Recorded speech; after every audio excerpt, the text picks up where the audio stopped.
Okay, I will call the meeting to order. And does anyone have a declaration of interest to declare? No? Nobody? Okay. And there are no delegations. So the first item on the agenda is Grey Sauble Conservation Authority, Inglis Falls Washroom Accessibility Upgrade. And I will have Sarah read out the motion.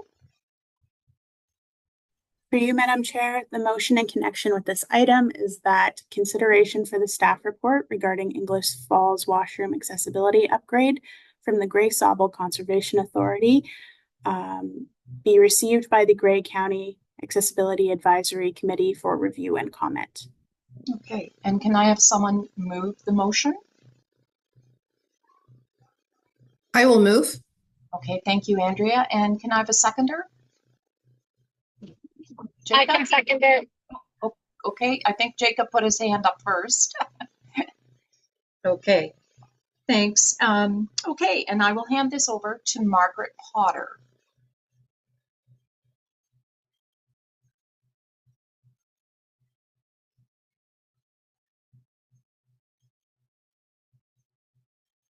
Is Margaret there?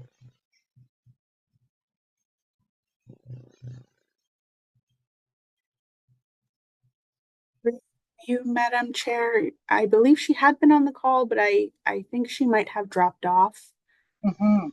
I will send her a quick note. I might ask that we remain on this item just because it has been moved and seconded to be placed on the floor. So if you don't mind, I will just take a quick moment to try to connect with Margaret. Thanks, Sarah.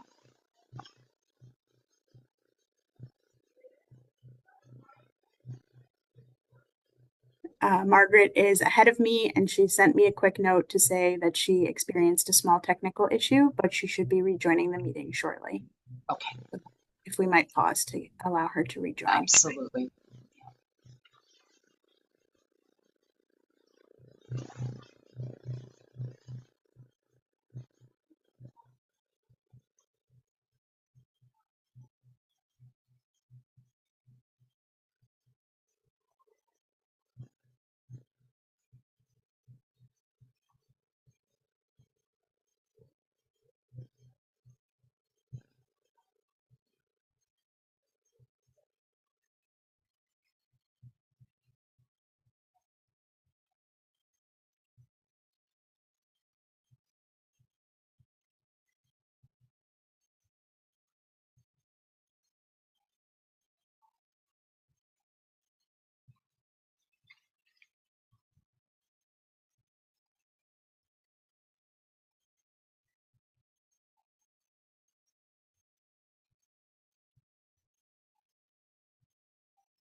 I see that Margaret is there.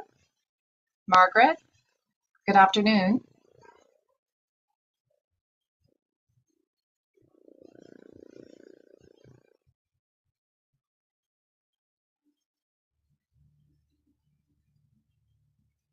Margaret, good afternoon. We are ready for you to present.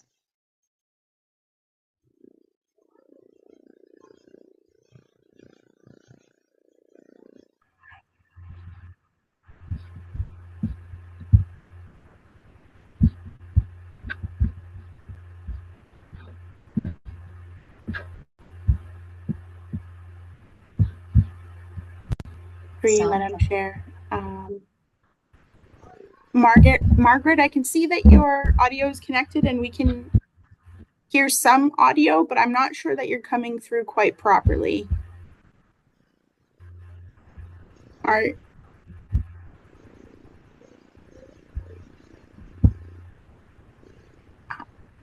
I'm very sorry, Margaret. I don't think we can hear you quite properly. If you have a microphone or perhaps a set of headphones connected, sometimes the audio can be diverted there.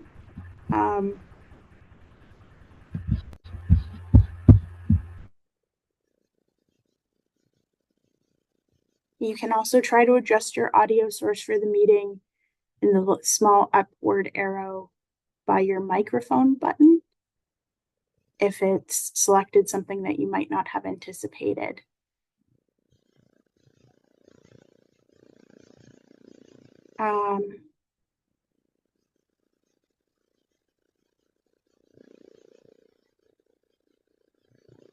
Madam Chair, if we're not able to resolve the technical issues with Margaret, oh, and it looks like we've lost her again, I might just request that the committee put forward a quick motion to table this item for now so that we might proceed. If that is all right with yourself. Absolutely. Yeah. Can I have someone move that motion? Jacob, and a seconder, Brooke? Okay, great. Thank you. Okay, Sarah? And we should be set to proceed, and I will try to. Madam Chair, it looks like Brooke has her hand raised. Oh, hi, Brooke.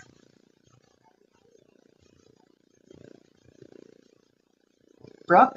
I think that was for perhaps the intentions of voting on the item. Yeah, Thank you, Brooke. The motion. Apologies.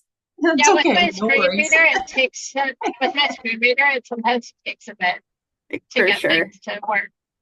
Yes. Thanks, Brooke. Okay, so we will move on to the second item on the agenda, which is the Municipality of West Grey.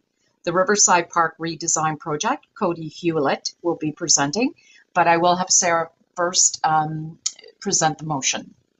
Through you, Madam Chair, the motion in connection with this item is that in consideration of the staff report regarding the Riverside Park redesign project from the Municipality of West Grey, the Grey County Joint Accessibility Advisory Committee receives the report for review and comment. Okay, and can I have someone move the motion, please? Pamela, and a seconder? Brooke? Okay, thank you. And I will hand it over then to Cody. Thank you, and through you, Madam Chair.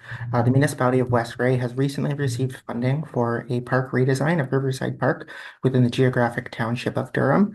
It is a park that resides directly adjacent to our downtown core, so essentially one street behind our downtown core. The redesign of the park is a multifaceted approach with the two main installations being a pavilion and stage structure for a Music in the Park group, as well as installation of a area designed to house portable bathrooms, or rather porta potty structures within the park, with one being a standard portable bathroom and the second being a accessible portable bathroom with hand washing station. Included in the report on the second last page, there are two pictures that better outline the redesign of the park. The first attachment being the portable bathroom area concept. So essentially in that photo, you will see the outline of two portable bathrooms delineated by a hashed line representing the cement pad that would be poured. And then around the two portable bathrooms on three sides, there's a fenced area to essentially provide some privacy to those bathrooms, as well as cordon them off from the other area of the park, with an extended panel being used for trailhead signage, as the committee may remember, as was approved in past meetings. The second photo is a overall aerial shot of the park, with the park being outlined by a yellow hashed line. As you can see, it is almost a trapezoid shape of a park with a large included parking area. Within the design, there is a proposed solid surface pathway running from essentially the center of the parking lot over to the proposed pavilion area that sits about 2/3 of the way over on the park, adjacent to the Saugeen River, as well as next to that would be the proposed portable bathroom area that would sit along the edge of our West Grey Trail system to provide as trailhead signage, as well as bathroom access for the trail, as well as the park. And I'm just seeking review and comment from the committee and happy to answer any questions.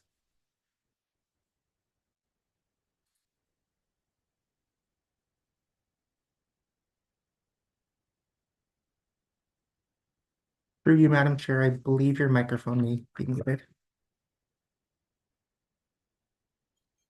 Thank you, Cody. Does anybody have any questions or comments for Cody?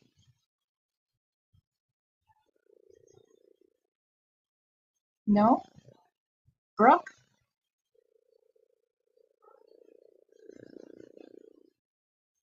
Okay. So I'll ask again, any questions or comments? No? Okay. So we can, all in favor of the motion that was presented by Sarah? Okay. Carried. Thank you. Thanks, Sarah. Thanks, Cody. Okay, we'll move on. Madam Sorry. Chair, I apologize for the interruption. I do understand that Margaret Potter has rejoined the call and should be available now to present her. Okay, okay. So we will resume back to the first item on our agenda, item 4A, and that is the Grey Sauble Conservation Authority Inglis Falls Washroom Accessibility Upgrade. And that would be Margaret Potter. And do we need to review the motion again, Sarah? Through you, Madam Chair, I believe that the original mover and seconder should remain. Okay. And I can reread the motion just for clarity, which is that in consideration with the staff report submitted, the Grey County Advisory Committee receives this report for review and comment. Okay, thank you. And thank you for doing that for Margaret's sake. And I'm going to hand it over to you, Margaret. Okay, thank you very much. Can you hear me okay? Okay, through you, Madam Chair, thank you. And thanks to the entire committee for the opportunity to share Grey Sauble Conservation Authority's plans to improve accessibility at Inglis Falls. It is one of Grey Sauble's most visited sites, with parking right at the falls and trails that link to the Bruce Trail and to Harrison Park. And while nature provides inherent barriers at many of our properties, where possible, Grey Sauble Conservation Authority is committed to meeting accessibility standards. So recently, a management plan for Inglis Falls was approved, identifying the need to upgrade the washrooms at this site. And while that overall plan went through its own public process, the detailed design is why I'm here today. The project proposes two main components: one, renovation to the washroom building itself, and two, pathway improvements between two different features of the site. And attached to the report, and I don't know if who has it before them today, but in the attachments was a sketch of the area. The kind of hand-drawn one is the one I would ask you to refer to. So if you have that before you on the sketch, this is the area right at the top of the falls for those familiar with the site. And running through the middle of the sketch is the Sydenham River, which flows north over the cliff just north of the pedestrian bridge. That's the key attraction of this site. To the left side of the picture or the image is the parking area. So cars come in off Inglis Falls Road, park, and visitors would typically proceed to look at the falls. There's a stone wall and a lot of vegetation between the bridge and what we would consider the lookout areas. And there's a lot of vegetation blocking the view at that wall, but if pedestrians proceed along the wall, they would encounter stairs which go down to wilderness trails and also a wooden lookout platform. Along that wall, there's an existing gravel footpath, and it's very well traveled, fairly flat, but very busy at times and becomes crowded. And due to the vegetation, again, there's not much of a view right at that wall. As such, we're proposing a more direct pathway be paved from the parking lot to the lookout. Not exactly as shown on that sketch, it's conceptual, but we would also propose a barrier-free parking stall at the beginning of that path. And then also, visitors often require the use of washrooms, and the washrooms at this site are located across the river, so going over the pedestrian bridge to the right side of the sketch.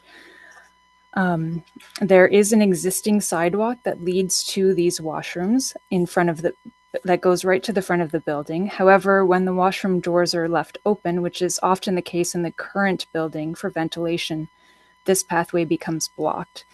So as part of the washroom renovation, a larger concrete pad is proposed in front of the building also. And for other changes to the washroom to the inside, the changes would include a new roof to protect the other changes inside the building, but also with improved ventilation, so those doors can be shut. And maintaining 2 separate washroom spaces. So if you're familiar, there's a men's and a women's washroom at that building, and in between them is a mechanical room. So the proposal is to keep 2 separate washroom spaces, but remove the distinction between male and female, making them each gender inclusive, and removing the stalls inside those spaces so that each of the washrooms would be single room spaces. So there's much more room for maneuverability. Of course, installing push button doors with emergency buttons and all new fixtures to meet accessibility standards. We're also proposing an epoxy flooring treatment over the existing concrete for increased friction and reduced slippage. And then in one of the spaces, a baby change table, and in the other, an adult change table, budget permitting. For all those interior changes, compliance with the building code will really dictate exactly what happens. So I would hope to draw your attention specifically and get your input on the exterior pathways. And if you're not familiar with the site, attached to the report also are many photos of what it looks like now, both inside the washroom and at the site.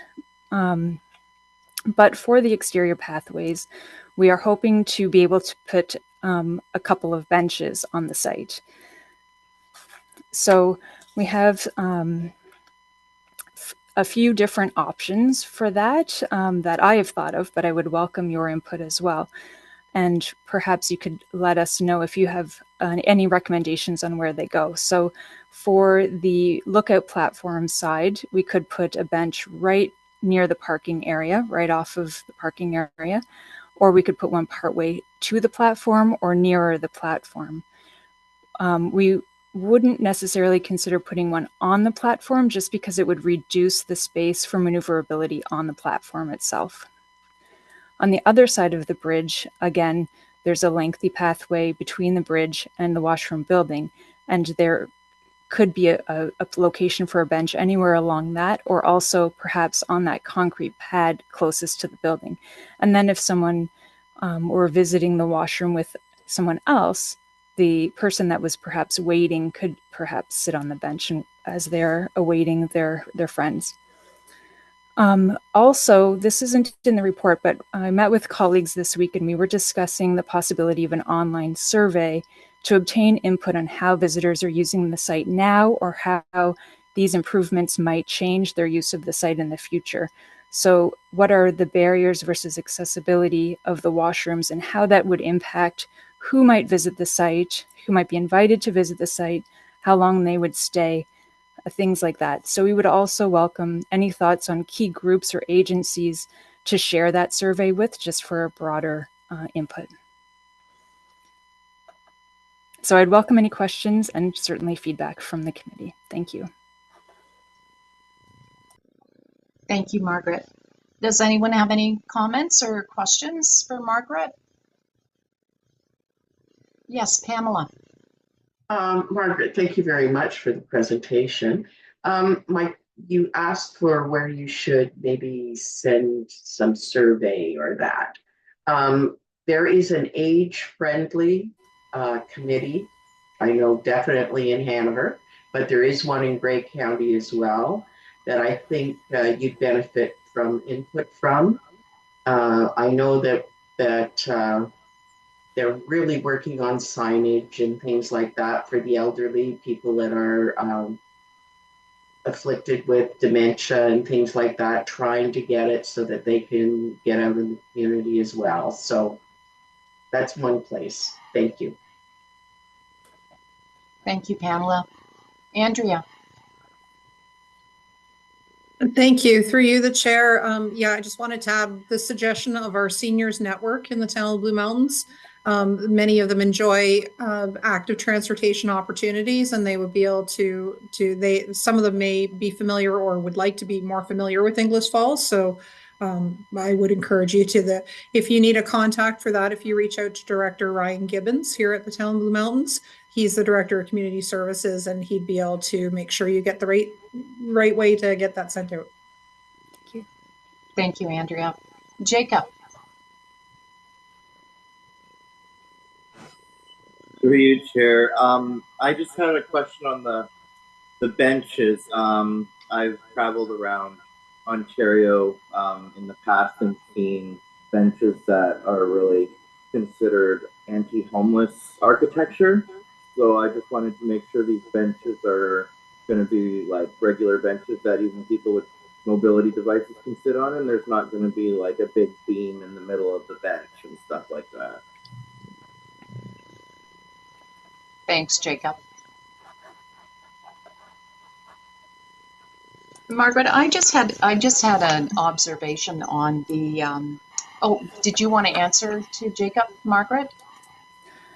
Through you, yes, if that's all right. Right now, we're just looking at the standard kind of park bench, and perhaps even extend, depending on where they're located, if we need to extend the concrete next to the bench, that's a design consideration as well. Okay. And Pam. Thanks so much. Margaret, great to see you. Great presentation. As a neighbor of Ingles Falls, I'm really excited to see these improvements. I think they'll be really well received. So just 2 points. We've been finding a great way to engage with people is to have a small sign with a QR code right where people are. So you get the people who are there using it and you get their input. So you might want to consider that. One of the things that I've learned in installing what I thought were accessible benches around the city in many places, we're now going back to retrofit. So we've created these islands of accessibility. So we have a beautiful bench with arm rests. We've left enough space for a mobility device, but we haven't ensured that the space between the hard surface path and the bench is also hard surface. So I'm happy to share our standard with you. I can email you directly, but and then always just, and you likely are thinking about this, but locating benches where there may also be shade is really super. So thank you. Thank you, Pam. Margaret, did you want to respond to that? Just to say thank you. We would welcome that standard if you don't mind sharing it. And the only comment I had is I was wondering if it's possible to have a bench on the path to the lookout platform as well as to the washrooms. Is it possible for 2 benches? Yes, Margaret. Hopefully. It'll be budget dependent. We have applied for grants, so if we can, we would love to. Okay, great. And Kathy. Thank you, Chair, and through you. 2 questions. For B, the proposed concrete sidewalk, what is the slope anticipated to be for that? And for the other sidewalk, do you know how wide that one is currently?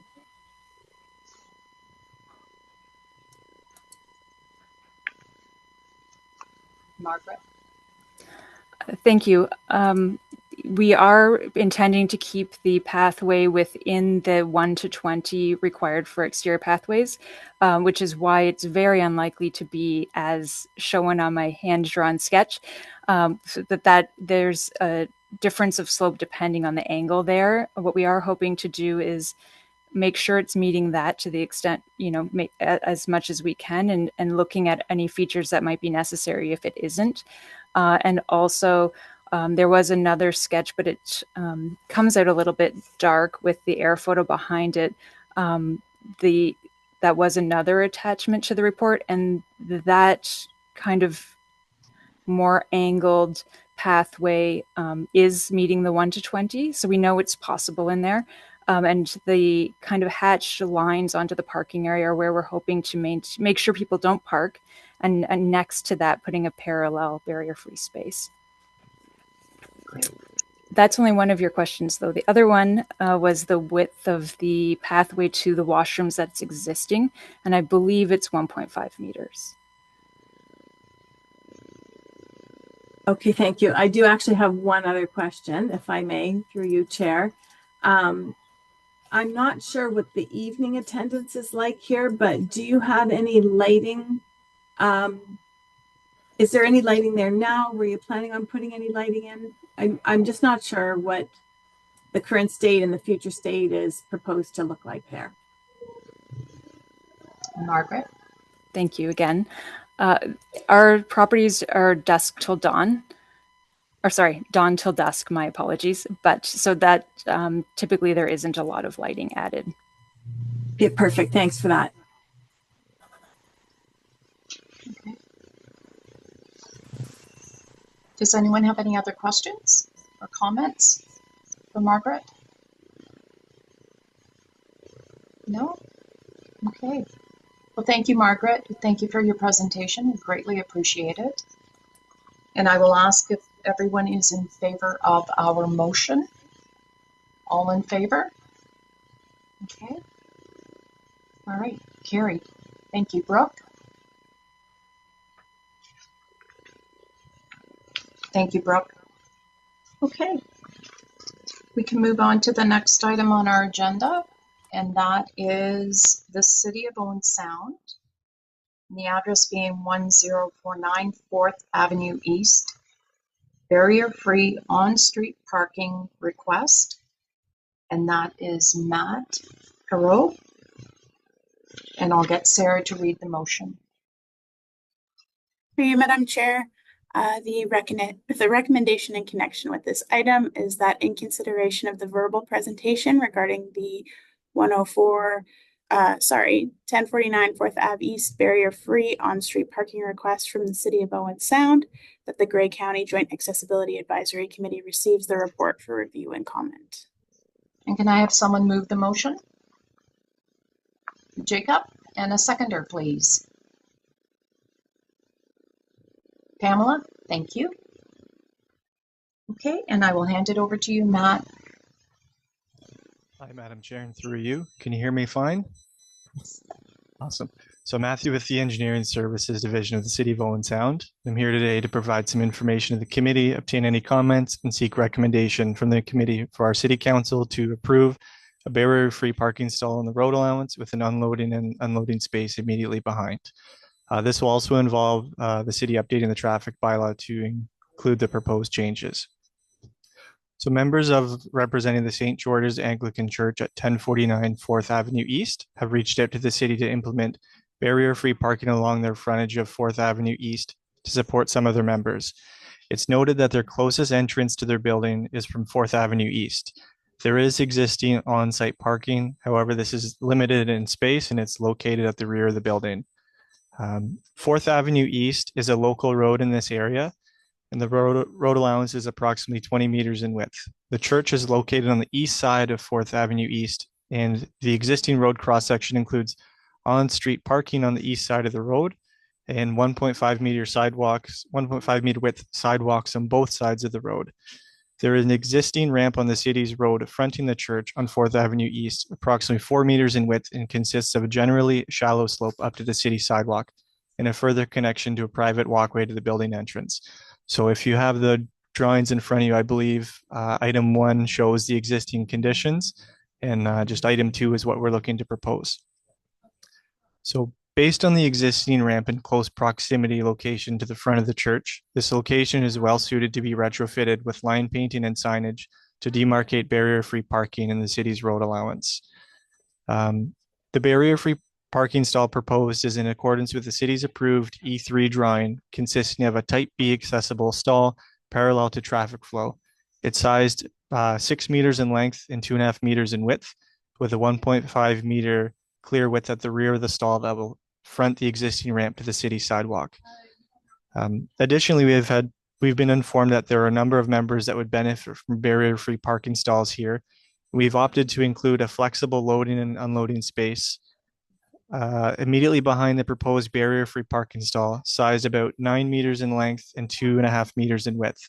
And this space would serve as a reserved 15-minute duration for loading and unloading of pedestrians for different members of the church, and parking can be sought elsewhere, either on site at the rear of the building or further up on 4th Avenue East, the existing on-street parking. Signage for the barrier-free parking stall in the loading and unloading zone would be installed in accordance with the city and AODA standards to demarcate the areas. And the traffic bylaw would be updated at a later time this year to reflect the changes. This parking orientation has been discussed with the church members as a cost-effective solution that could help their parking needs, which consists of line painting, associated signage, and updating the traffic bylaw. Should a revision be required in the future, the loading and unloading area could be updated to be a second barrier-free parking stall. However, this would involve some intrusive work and additional costs, including curb cutting and installation of a second AODA ramp to the city sidewalk.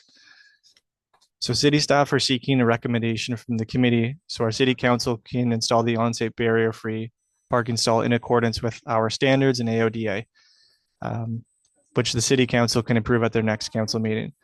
Please provide any recommendations or approval on the proposed changes in the road allowance. I just forgot to mention the third item in the agenda there is our standard parking stall. That's E3 for the barrier-free parallel parking. Thanks. Okay, thank you, Matt. Andrea, you have a question? Thank you, Madam Chair. And through you, I think you've just answered my question. So that third document is just simply just your standard showing the width and length in comparison to a standard parking stall. The actual request is to do that 9-meter loading zone instead on page 2, correct? If I may, through you, Chair, we were going to be doing that E3 drawing in the clear width at the back of that parallel stall will be fronting the ramp. And then there'll be a loading and unloading zone immediately behind that parking stall. That'll be 9 meters in length, and that would serve different parishioners from coming up, parking, and unloading in the time being until, you know, if they would request a second stall at a later time, we can remove the loading and unloading and do 2 E3 stalls front and back of each other. Okay, thank you very much. Okay, does anyone else have any questions for Matt or comments? No? Okay, thank you, Matt. We greatly appreciate your presentation. And I will ask our committee for all in favor of the motion that was presented. Okay, motion carried. Thanks, Brooke. All right, and we'll move on now to the next item on our agenda, and that is Conventional Transit Accessibility Plan Review. And that is with Kathy, and I don't know if Stephanie, oh, Stephanie's there, great. Okay, and I'll have Sarah move them, or Sarah present the motion, please. Through you, Madam Chair. The motion in connection with this item is that report CCR-JAAC-10-24 regarding Conventional Transit Accessibility Plan Review be received, and that the Conventional Transit Accessibility Plan be endorsed as presented, and that the Grey County Multi-Year Accessibility Plan be amended to include the Conventional Transit Accessibility Plan. Okay, can I have someone move the motion, please? Jacob? And a seconder? Andrea? Thank you. And I will hand this over to Kathy and Stephanie. Thank you, Madam Chair. I'll just start, Steph, and then I'll let you take over. So the legislation says that conventional transit providers have to create an accessibility plan and to post it, and that plan be part of the multi-year accessibility plan, and that we publicly review the conventional transit accessibility plan every year. So in 2021, when we first became providers of conventional transit, we did have a conventional transit accessibility plan. It was approved and it was included in the multi-year accessibility plan.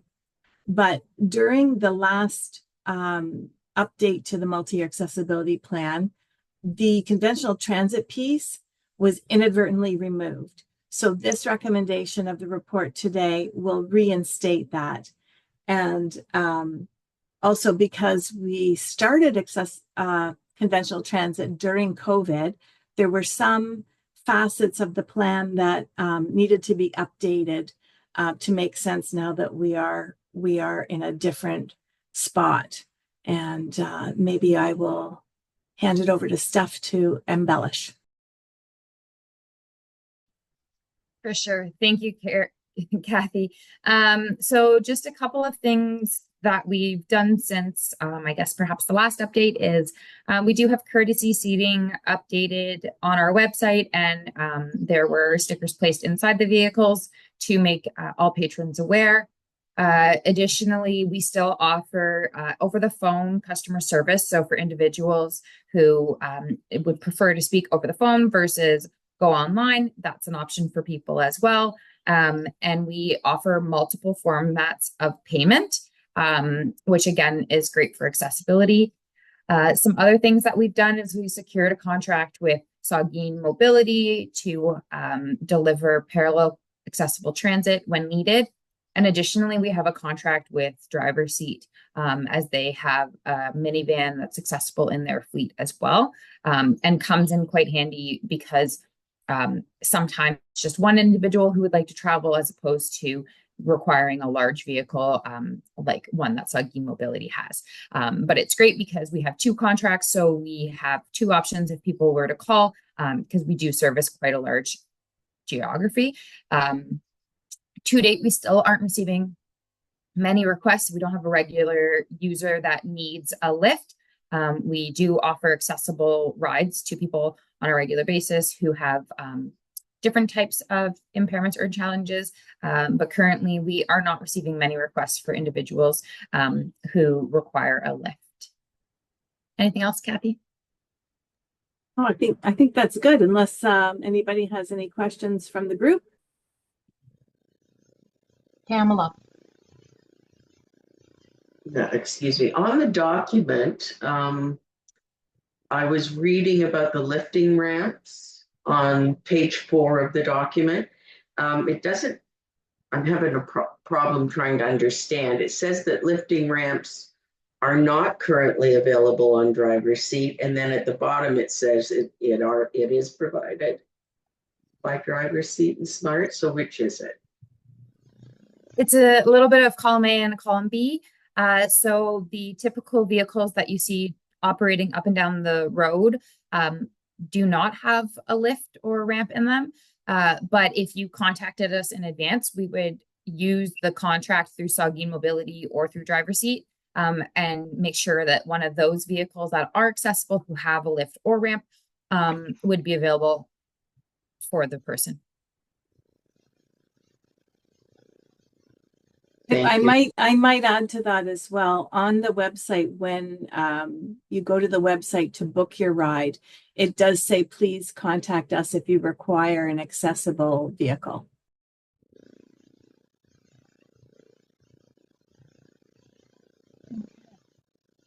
Anyone have any other comments or questions for Stephanie or Kathy? No? Okay. All in favor of the motion? Okay, and thank you, Stephanie and Kathy, for your presentation. Greatly appreciate it. I enjoyed reading the report, by the way. Thank you. You're welcome. Okay, we'll move on to the next item on our agenda, and that is correspondence. And we have correspondence from CNIB research team, recruitment for an Ontario Enabling Change Program research project. And I'll have Sarah read the motion.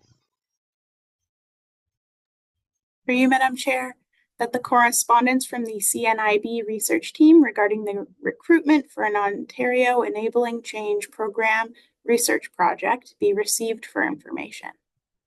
Okay, and can I have someone move the motion? Jacob, and someone to second it. Pamela, thank you. Okay. Anyone have any questions or comments with regards to the correspondence? Kathy. Might just add in there that the CNIB has requested if anybody's interested to reach out directly to them. That's great. Thanks, Kathy. Okay, all in favor of the motion? Great, thank you, carried. And I don't see anything under other business, unless there is other business. For you, Madam Chair, I believe Member Sillaby has her hand raised. Oh, Brooke, sorry. Brooke, were you wanting to ask a question? I think she might have just been voting. Apologies, Brooke. Hand up for in favor. Yeah. Okay. And I guess our next meeting will be September the 19th at 2 p.m. And look forward to seeing everyone and enjoy the balance of the summer because it's just flying by. We were saying earlier how we're just now beyond the halfway mark of July, and it just seems to be going very, very quickly. But I hope everyone enjoys the balance of the summer, and we will adjourn. Thank you, and great to see everybody. Take care. Thanks very much. Thanks, everybody. Thank you Thanks, for your Kathy. patience today. Thanks, Sarah.